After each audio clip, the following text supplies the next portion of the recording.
Nous avons dit que la Bible nous donne tout un enseignement sur Dieu, mais aussi sur l'homme, et nous arrivons à une troisième affirmation importante, je dirais même capitale, c'est que le fil conducteur de la Bible est le grand plan rédempteur de Dieu en Jésus-Christ.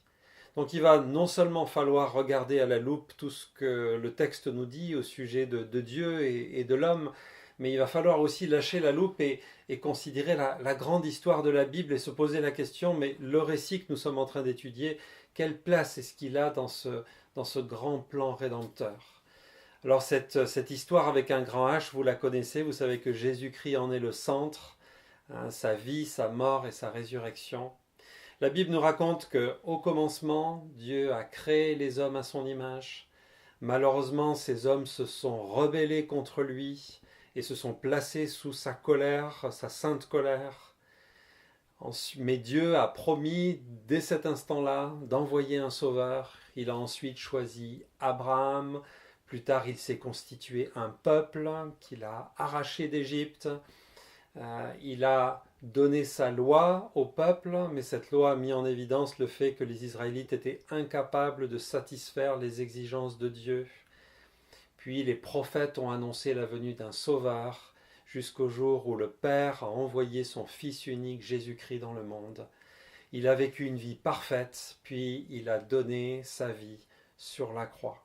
Et nous savons qu'à cet instant-là, cette colère de Dieu qui était sur nous, sur l'humanité, s'est abattue sur lui.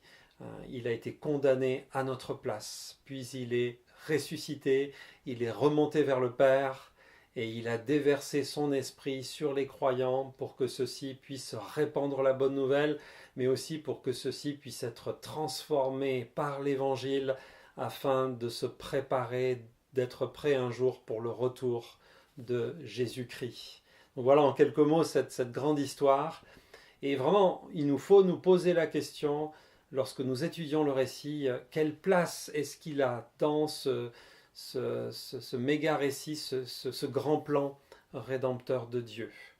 Est-ce que ce passage met en évidence le besoin de l'homme ou la solution en Jésus-Christ ou l'acceptation de l'œuvre de Christ par la repentance ou la foi ou encore la transformation par l'évangile? Voilà, je me pose la question, quelle est la place de ce récit dans le grand plan rédempteur? Et je dois réaliser que quand je raconte une leçon biblique aux enfants, en fait, je leur raconte toujours un bout de cette grande histoire.